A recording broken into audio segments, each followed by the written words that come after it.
Kumusta ka na? Dumadaan ka ba sa depresyon? Usong-uso ngayon ang anxiety. Natatakot ka ba? Nalulungkot ka ba? Meron bang parang bumubulong sa'yo? Kapatid, no man is an island. Dapat meron kang nakakausap, yung hindi ka imamarites at hindi ka rin imamarisol. Sabi sa Santiago 5:16, kaya nga ipagtapat ninyo sa isa't isa ang mga kasalanan nyo at ipanalangin ang isa't isa para gumaling kayo.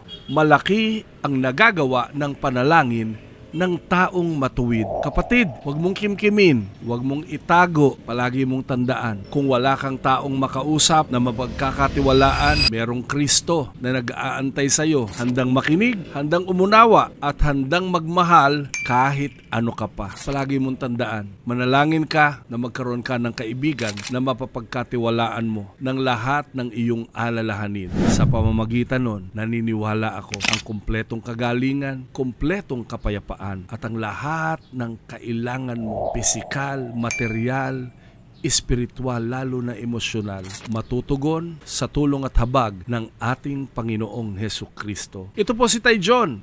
Magkita-kita po tayo bukas. Shalom!